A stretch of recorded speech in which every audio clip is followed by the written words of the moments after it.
नमस्कार मित्रांनो, मी विजय कदम आपल्या सर्वांचं एज्युकेटिव्ह इंडिया ग्रुपमध्ये स्वागत करतोय। इथून पुढची आपली ही लेक्चर सिरीज असणार आहे आणि या लेक्चर सिरीजमध्ये आपल्याला बघायच्या आहेत ज्या एमपीएससी ग्रुप बी आणि ग्रुप सी च्या ज्या प्रश्नपत्रिका झाल्या होत्या, म्हणजे 2017 पासून, मोस्टली 2017 पासून घेतलेल्या आहे।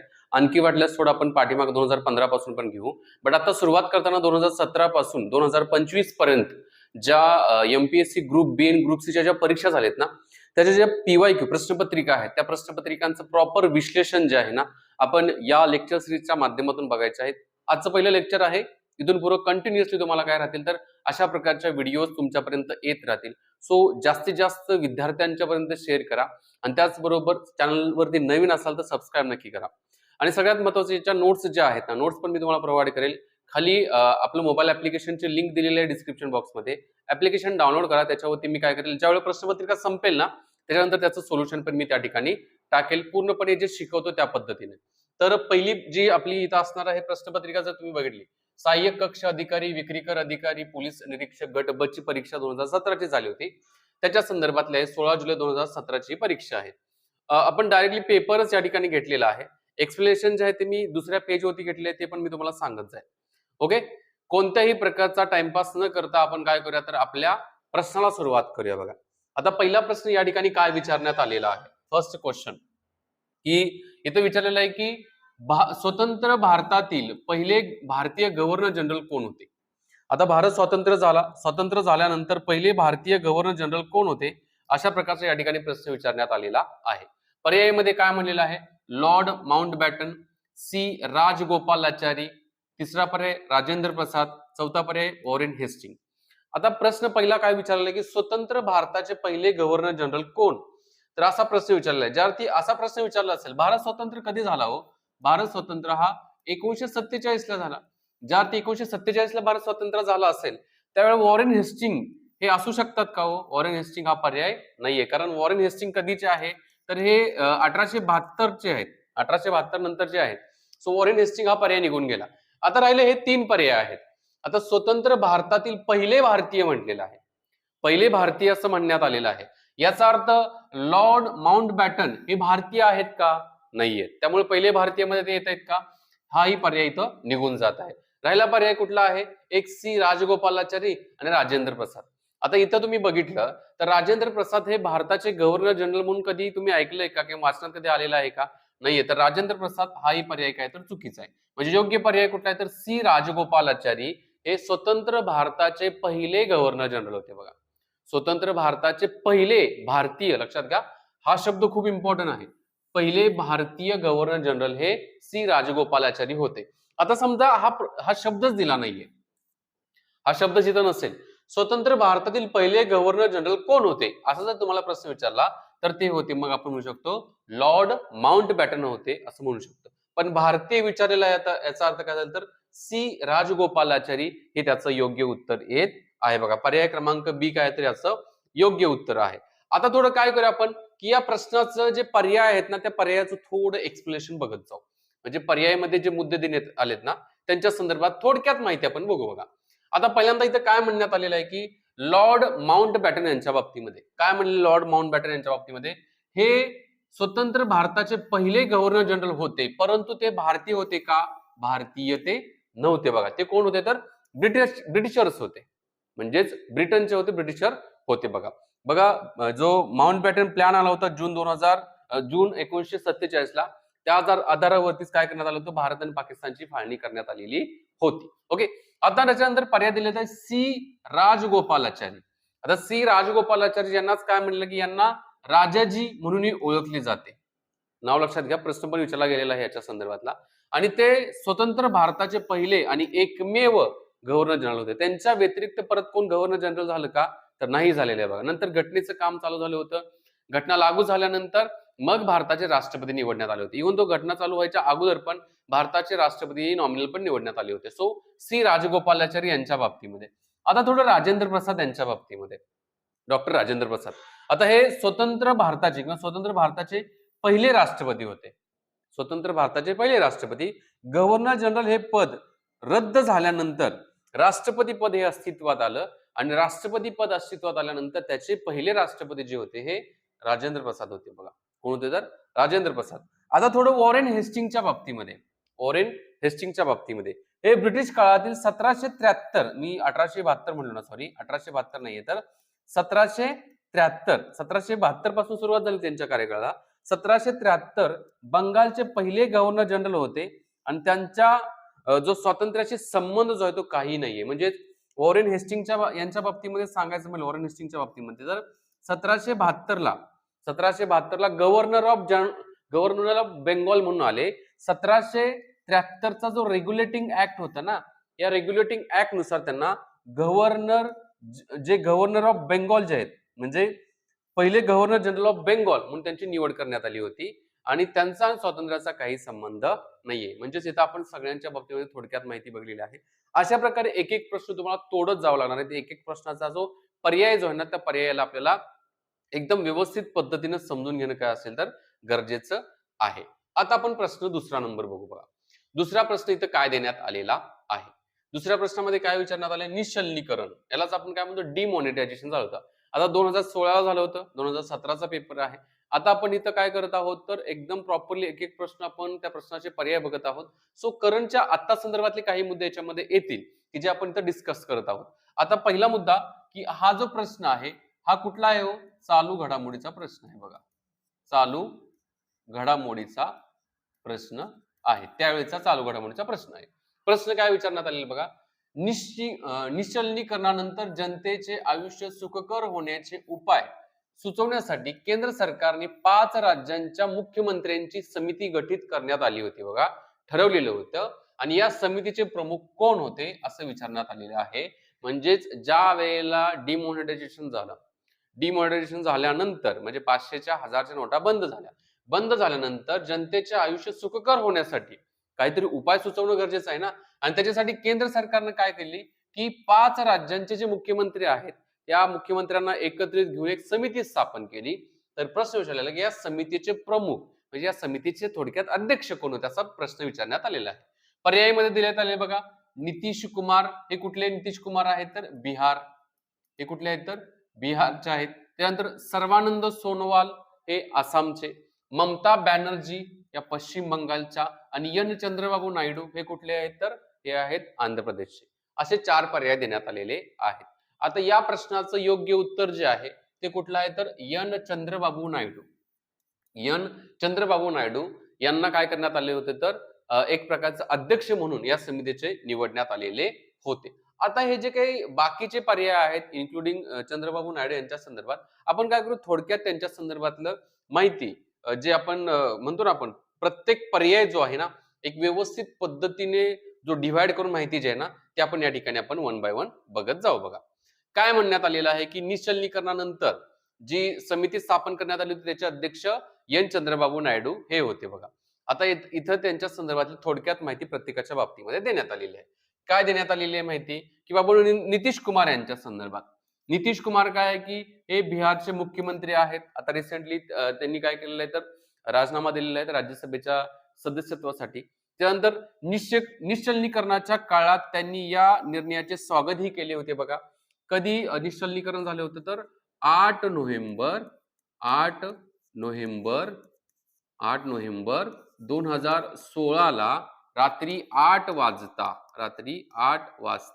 काय करण्यात आले होते हो, 500च्या आणि 1000 रुपयाच्या नोटा ज्या होत्या ना हा चलनामधून बाहेर काढण्यात आल्या होत्या. त्यांना चलनातून बाहेर काढण्यात आलेलं होतं. ओके, आणि या जी समिती स्थापन केली ना या समितीच्या बाबतीमध्ये नितीश कुमार एक सदस्य होते, म्हणजे हे प्रमुख होते, परंतु वरिष्ठ समितीचे प्रमुख असे म्हणण्यात आलेले नाहीयेत. दुसरं, सर्वानंद सोनोवाल यांच्या बाबतीमध्ये. आता सर्वानंद सोनोवाल यांच्या संदर्भात बघितलं तर ते आसामचे माजी मुख्यमंत्री, त्यावेळी मुख्यमंत्री होते आसामचे 2016-17 ला. सध्या ते काय ते केंद्र सरकारमध्ये मंत्री म्हणून काय करतात तर काम करत आहेत. ईशान्य म्हणजे जो आपण नॉर्थ ईस्ट रिजन जो म्हणतो, आसाम, मेघालय जी काही तो भाग जो आहे ना त्याला ईशान्य भारत म्हटलं जातं. ईशान्य भारतातील राज्यांचे प्रतिनिधित्व करत असले तरी मुख्यमंत्र्यांच्या या समितीचे नेतृत्व त्यांनी केलेलं नव्हतं. म्हणजे मुख्यमंत्र्यांची ही जी काही समिती होती त्याचं नेतृत्व त्यांच्याकडे देण्यात आलेलं नव्हतं. ओके, पर्याय आपण बघितलंय एन चंद्रबाबू नायडू हे त्याचं योग्य उत्तर आहे. नेक्स्ट, ममता बॅनर्जी. आता ममता बॅनर्जी या पश्चिम बंगालच्या मुख्यमंत्री आहेत. त्यांनी निश्चलनीकरणाच्या निर्णयाचा कडाडून विरोध केला होता. म्हणजे यांनी काय केला, ममता बॅनर्जींनी पूर्णपणे कडाडून अशा पद्धतीनं विरोध केला होता. त्यामुळे त्यांची या सरकारी समितीत नियुक्ती होण्याचा प्रश्नच येत नाहीये. कशाला करतील ना, जर ते विरोध करतायत तर समितीमध्ये त्यांची नियुक्ती केली जाऊ शकते का? नाही केली गेली. ओके. मग राहिला पर्याय एन चंद्रबाबू नायडू यांच्या बाबतीमध्ये. आंध्र प्रदेशचे तत्कालीन मुख्यमंत्री एन चंद्रबाबू नायडू यांची केंद्र सरकारने या समितीचे अध्यक्षपदी, प्रमुखपदी काय केली होती तर नियुक्ती केली होती. या समितीचे मुख्य उद्दिष्ट काय होते की डिजिटल पेमेंटला प्रोत्साहन देणे. डिजिटल पेमेंट म्हणजे आता आपण फोन पे, गुगल पे वगैरे वापरतोय ना, पेटीएम वगैरे, तर त्याला प्रोत्साहन देणे आणि निश्चलनीकरणानंतर उद्भवलेल्या समस्यांवरती काय करायचं तर उपाय सुचवणे.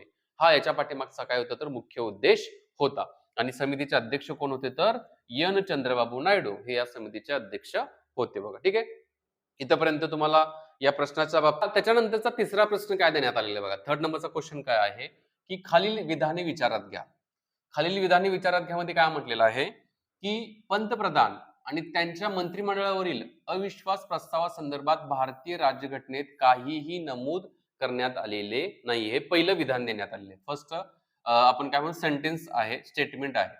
दुसरं काय देण्यात आलं की पंतप्रधान आणि त्यांच्या मंत्रिमंडळावरील अविश्वास प्रस्ताव फक्त लोकसभेतच सादर करता येतो. हे दुसरं काय देण्यात आलेलं विधान देण्यात आलेलं आहे.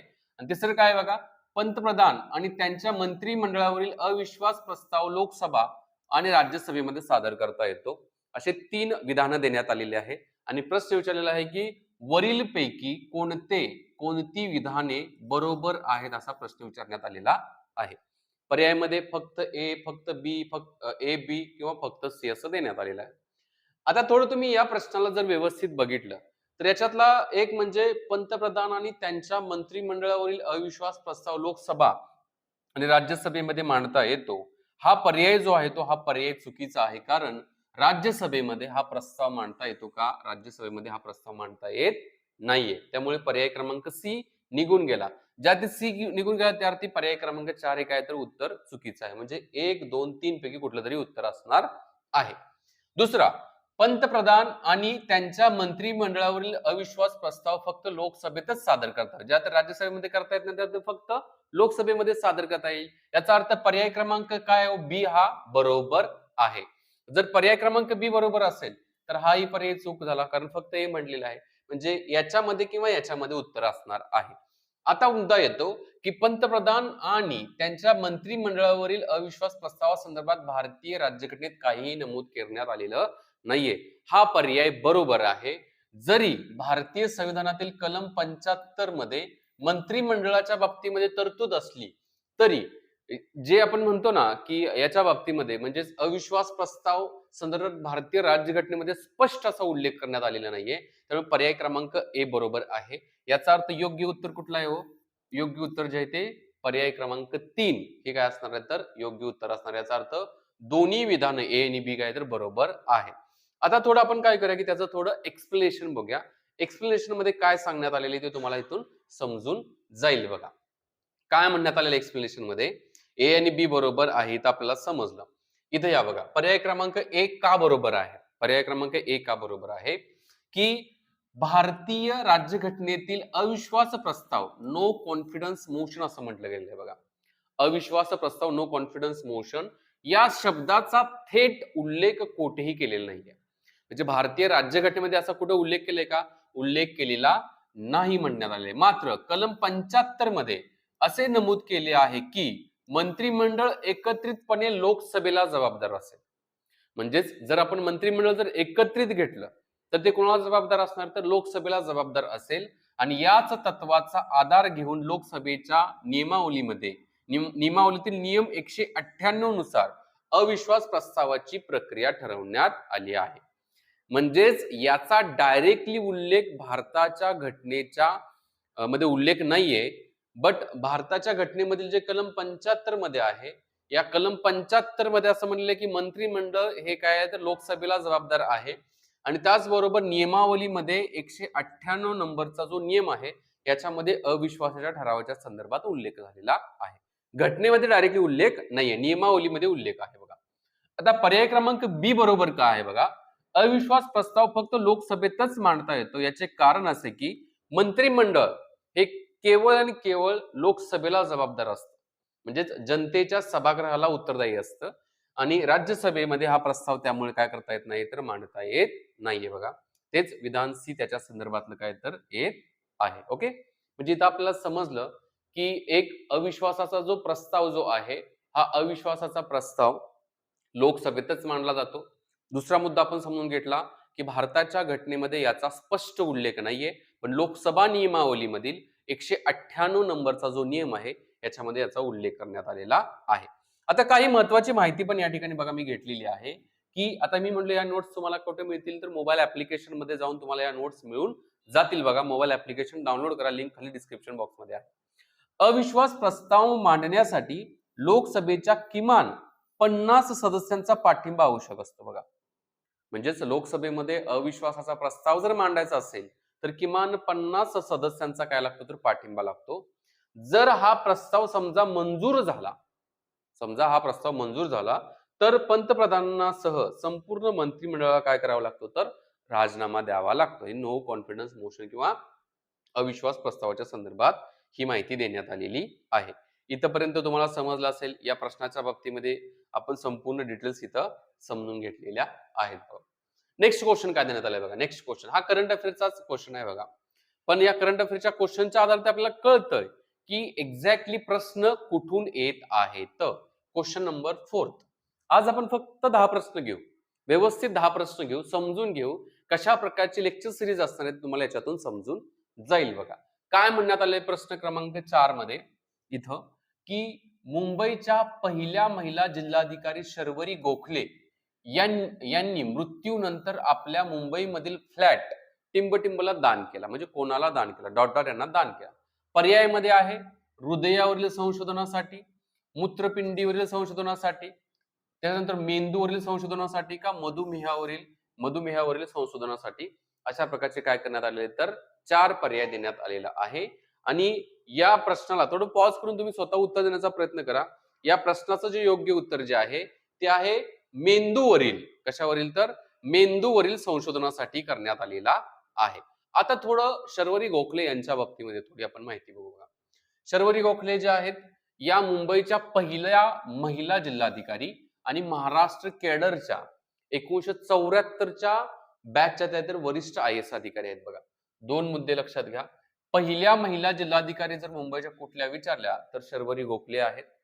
आणि 1974च्या काय आहेत तर त्या बॅचच्या आहेत बघा. म्हणजे 1974च्या बॅचच्या आहेत. महाराष्ट्र कॅडर आहे त्यांचं बघा. त्यांचं विशेष कार्य काय आहे की त्यांनी आपल्या मृत्यूपत्रात एक महत्वाचा निर्णय घेतला होता. त्यांच्या निधनानंतर 2013 मध्ये बघा त्यांचं निधन झालं. त्यांनी आपली वरळी येथील आपला आलिशान जो फ्लॅट आहे हा फ्लॅट बेंगळूर येथील national institute of mental health and neuroscience या संस्थेला मेंदूवरील संशोधनासाठी काय करण्यात आला होता? दान केला होता. मेंदूवरील संशोधनासाठी हा दान करण्यात आला होता. महत्वाचं बघा, एका सनदी अधिकाऱ्याने अशा प्रकारे सामाजिक आणि वैद्यकीय कार्यासाठी आपली खाजगी मालमत्ता दान करण्याची ही एक दुर्मिळ आणि प्रेरणादायी घटना मानली जाते, असं इथं काय करण्यात आलं तर सांगण्यात आलेलं आहे. मेंदूच्या बाबतीमध्ये आणि कुठली संस्था? बेंगळुरूमधील national institute of mental health and neuroscience यांना देण्यात आली होती बघा. ठीक आहे, म्हणजे इथपर्यंत आपल्याला समजलं. त्याच्यानंतरचा नेक्स्ट क्वेश्चन आपण बघूया बघा. नेक्स्ट क्वेश्चन काय देण्यात आलेला आहे? क्वेश्चन नंबर कुठला? 5th नंबरचा क्वेश्चन काय देण्यात आलेला आहे? 5व्या नंबरचा प्रश्न. आणि त्याचं प्रॉपर एक्सप्लेनेशन पण आपण बघतोय बघा. आता हा जरी 2016चा प्रश्न असला तरी हे जे काही एक्सरसाइज जे होतात ना, युद्ध अभ्यास आपण म्हणतो, या युद्ध अभ्यासाला धरून प्रश्न विचारले जातात. सो प्रश्न काय देण्यात आले बघा.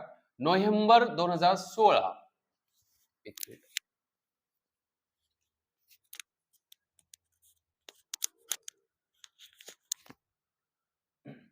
नोव्हेंबर 2016 मध्ये हँड इन हँड 2016 या नावाची संयुक्त लष्करी कवायत पुणे येथे भारत आणि डॉट डॉट या 2 देशांच्या मध्ये झाली होती बघा. आता ज्या वेळेला हँड इन हँड हातामध्ये हात धरून एक्सरसाइज केलं जाते, बऱ्याच वेळेला अशा पद्धतीने लक्षात ठेवा, आपल्या शेजारचा देशच आपल्या हातामध्ये हात घालून जातोय. त्याच्यामध्ये आपल्या शेजारचा देश कुठला दिसतोय का इथं? रशिया आहे का? अमेरिका आहे का? जपान आहे? नाहीये तर चीन बरोबरचा काय झालेला आहे तर हा हँड इन हँड एक्सरसाइज झालेला आहे नोव्हेंबर 2016ला. आणि हा भविष्यामध्ये पण प्रश्न विचारला जाऊ शकतो बरं का, म्हणजे आजही विचारला जाऊ शकतो, कारण प्रत्येक वर्षी हे काय होतं तर एक्सरसाइज हे होतच असतात. हा संयुक्त लष्करी कवायत झाली होती, कुठं? पुण्यामध्ये झालेली होती. कुठल्या देशाबरोबर? भारत आणि चीन या दोन देशांच्या मध्ये आपल्यामध्ये झालेली होती. आता थोडं रशिया, अमेरिका, जपान यांच्या संदर्भात थोडं आपण बघू. म्हणजे हे जे देश आहेत त्यांच्याबरोबर पण काही एक्सरसाइज झाले असतील ना, तर ते कुठले कुठले आहेत त्यांची थोडक्यात आपण नाव या ठिकाणी समजून घेऊ बघा. पहिला चीन, आपण उत्तर कळलं की आपल्याला चीन बरोबर झालेला आहे हा एक्सरसाइज. आता रशियाच्या बाबतीमध्ये, रशिया, भारत आणि रशिया यांच्यातील संयुक्त लष्करी सराव जो आहे तो कुठला आहे? हो, इंद्र आहे. नाव लक्षात ठेवा, इंद्र. इंद्र या नावाने ओळखला जातो.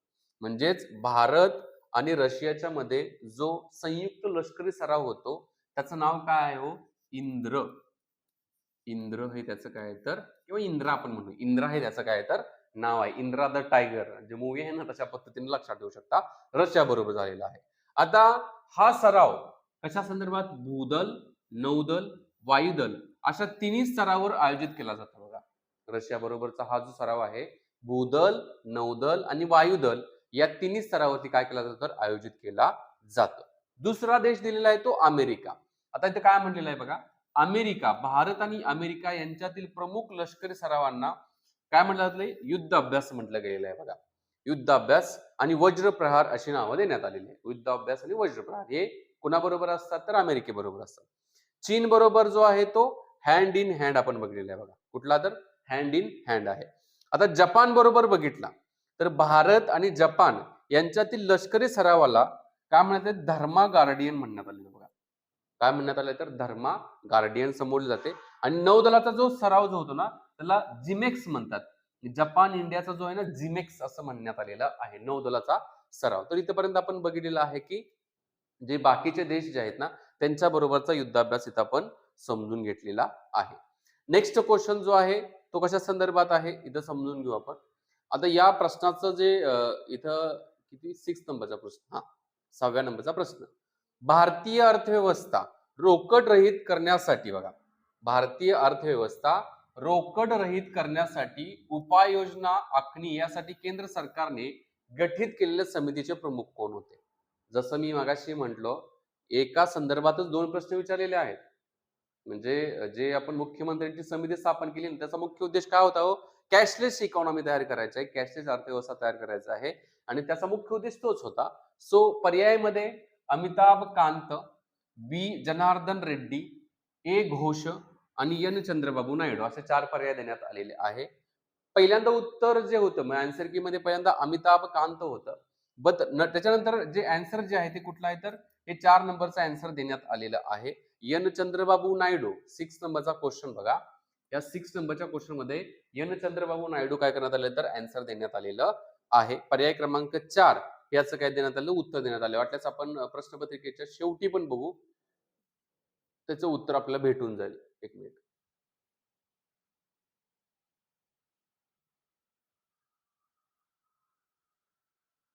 6चा पर्याय क्रमांक किती आहे तर 4 आहे. म्हणजे एन चंद्रबाबू नायडू हे त्याचं काय करण्यात आले तर उत्तर यांच्या माध्यमातून देण्यात आलेलं आहे. असो, आपण काय करूया तर एन चंद्रबाबू नायडू हे काय तर त्याचं उत्तर आहे या क्वेश्चन नंबर 6. आणि बरोबर पण वाटते, कारण मगाशी आपण वाचताना पण म्हणलो होतो की कॅशलेस इकॉनॉमीच्या बाबतीमध्ये ती समिती स्थापन करण्यात आलेली होती बघा. ओके, थोडं याच्या संदर्भात काही माहिती आपल्याला आहे का ते आपण थोडं इथं मी काढलेली माहिती थोडं समजून घेऊ बघा.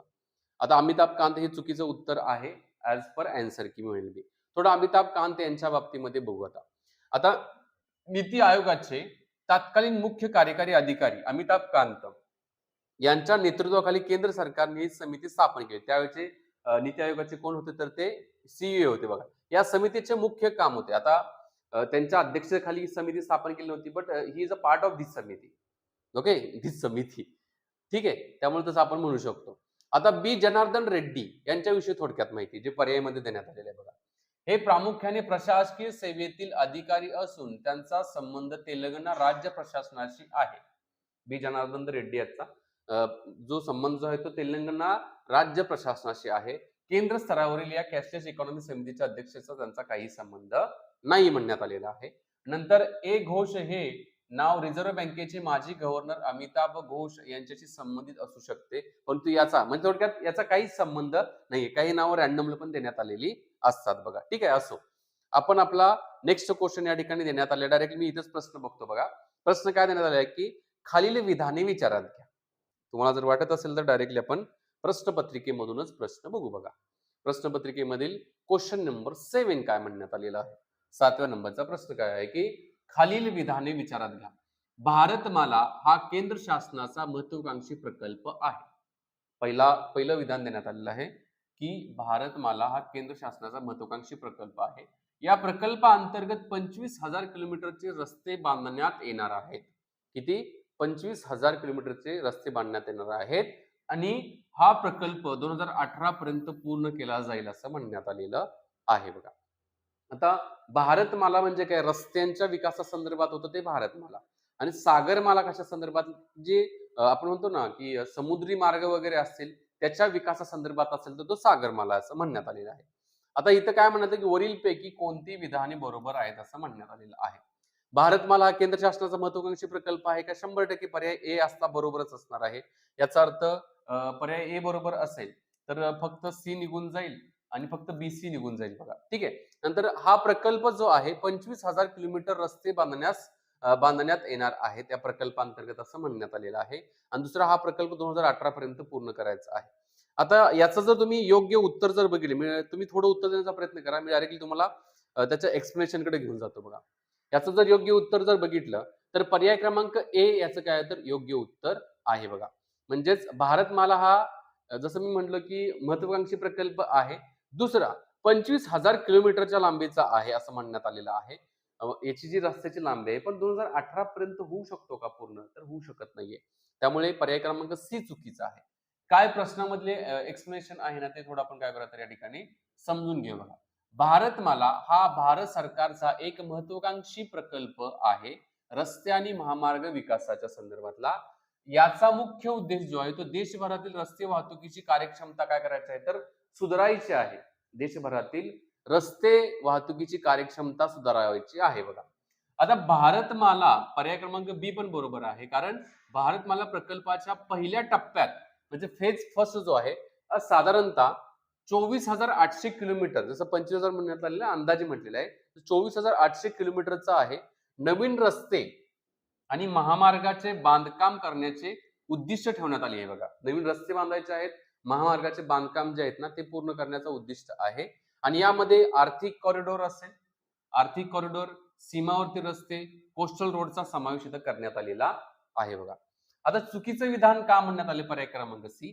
कारण 2015ला हा या प्रकल्पाची घोषणा केली आणि 2017 पासून अधिकृतपणे या प्रकल्पाला काय करण्यात आली? सुरुवात करण्यात आली डायरेक्टली मी म्हणेल. तर एवढा मोठा प्रकल्प एका वर्षात 2018 पर्यंत पूर्ण होणं शक्यच नाहीये. पहिल्या टप्प्यासाठी 2021 जे 21-22 मर्यादा देण्यात आलेली होती, जी पुढे काय करण्यात आली? वाढवण्यात आली.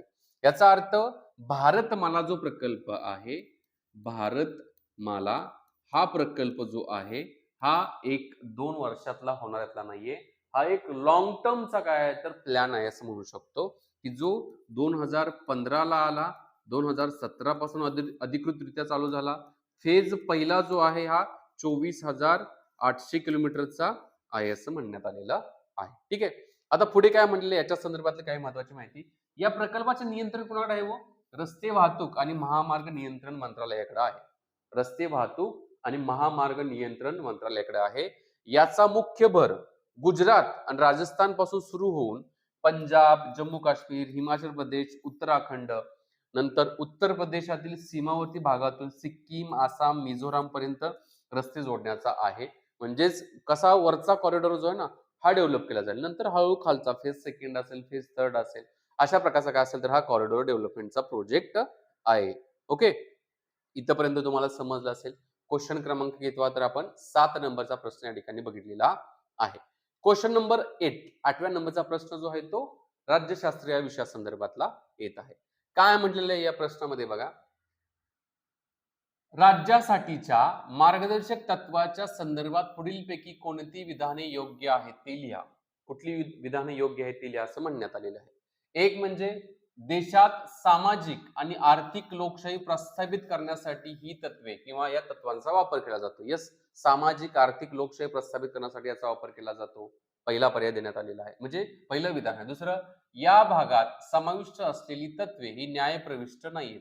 न्यायप्रविष्ट नाहीत म्हणजे काय? न्यायालयामध्ये जाऊन तुम्ही दाद मागू शकता का? याची दाद मागू शकत नाही. म्हणजे पर्याय क्रमांक बी बरोबर आहे, पर्याय क्रमांक ए बरोबर आहे. याचा अर्थ इथं पर्याय क्रमांक सी म्हणजे पर्याय क्रमांक तिसरं याचं योग्य उत्तर आहे बघा. म्हणजेच इथं जर तुम्ही बघितलं, एक्सप्लेनेशन मध्ये तुम्हाला मी एक्सप्लेन करतो की राज्य धोरणाची मार्गदर्शक तत्व जी आहेत ही भारतीय संविधानामधील बघा, भारतीय संविधानामधील भाग कितवा नंबरचा आहे? 4 नंबरचा भाग आहे. आणि या 4 नंबरच्या भागासंदर्भात हे काय तर मूल पॉइंट येत आहेत बघा. काय म्हटलेलं आहे? पर्याय क्रमांक ए आणि बी बरोबर आहे. विश्लेषण मध्ये काय म्हटलेलं आहे? एक एक मुद्दा आपण वाचून घेऊ. भाग कितवा आहे? भाग 4 आहे. मार्गदर्शक तत्वांचा मुख्य उद्देश भारताला एक कल्याणकारी राज्य, वेलफेअर स्टेट, जे पुस्तक तुम्ही वाचाय ना त्याच्यामध्ये मेन्शन केलं की वेलफेअर स्टेट बनवणे हा आहे. आणि राजकीय लोकशाही बरोबरच जी मूलभूत हक्काद्वारे मिळालेली समाजात आर्थिक आणि सामाजिक समता जी आहे ती काय करायची आहे? ते प्रस्थापित व्हावी, यासाठी ही तत्वे मार्गदर्शक तत्व म्हणून काय करतात तर वापरले जातात. म्हणून हे विधान काय तर बरोबर आहे. दुसरं विधान जे आहे ते न्यायप्रविष्ट नाहीये. न्यायप्रविष्ट नाही म्हणजे काय? की समजा तुमच्या मार्गदर्शक तत्वांचं हनन झालं तर तुम्ही न्यायालयामध्ये जाऊन दाद मागू शकता का? नाहीये. म्हणून त्याला न्यायप्रविष्ट नाही असं म्हणण्यात आलेलं आहे.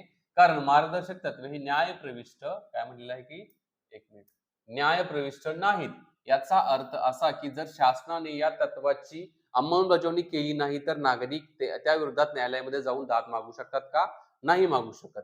कलम 37 नुसार हे सांगण्यात आलेलं आहे. मात्र ही तत्वे देशाच्या प्रशासनामध्ये मूलभूत मानली गेलेली आहेत. म्हणूनच हे विधान काय तर बरोबर आहे. आता थोडं मार्गदर्शक तत्वांच्या बाबतीमध्ये काय काय महत्वाचे मुद्दे.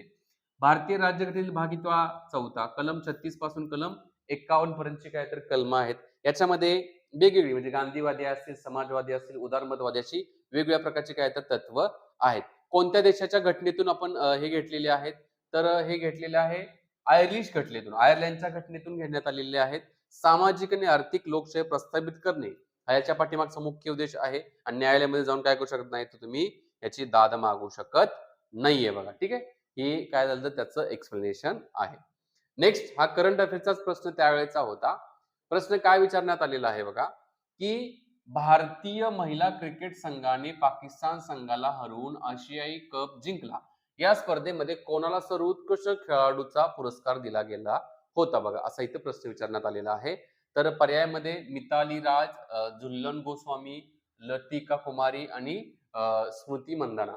तर याचं योग्य उत्तर जे आहे ते मिताली राज यांना काय करण्यात आलं तर सर्वोत्कृष्ट खेळाडूचा पुरस्कार देण्यात आलेला होता बघा. डायरेक्टली हे मी सांगतो तुम्हाला. आता करंटचा त्यामुळे याचं एक्सप्लेनेशन द्यायची एवढी काही गरज पडणार नाही की 2016चा आहे तो. ओके, ज्या वेळेला मगाचा जो 16चा होता पण त्याला आपल्याला गरजेचं होतं एक्सप्लेनेशन करणं, त्यामुळे तो एक्सप्लेन केला मी 4 ऑप्शन मध्ये. 10वा प्रश्न यात काय देण्यात आले की भारतीय कनिष्ठ हॉकी संघाने 2016 साली विश्वचषक जिंकला. अंतिम फेरीमध्ये पुढीलपैकी कोणत्या संघाचा पराभव केला होता बघा. 2016ला कनिष्ठ हॉकी संघाने 2016चा काय जिंकला होता तर विश्वचषक जिंकला होता बघा. कोणाचा पराभव केला म्हणजे कोणाविरोधात मॅच होती? पर्यायामध्ये पाकिस्तान, जर्मनी, अर्जेंटिना आणि बेल्जियम असं देण्यात आलेलं आहे. तर डायरेक्टली उत्तर मी सांगतो याचं बेल्जियम बरोबरचा हा सामना होता आणि भारताने तो जिंकलेला होता बघा. आज आपण ही 10 MCQ बघितलेले आहेत. जे करंटचे काही महत्वाचे वाटतात त्याचं एक्सप्लेनेशन देतोय मी. बट हा जे विषयासंदर्भात येतील जसं राज्यशास्त्र, इतिहास, भूगोल, अर्थशास्त्र याच्या बाबतीमध्ये येतील ना त्याला आपण थोडं काय 4ही पर्याय व्यवस्थित एक्सप्लेन करायचे आहेत.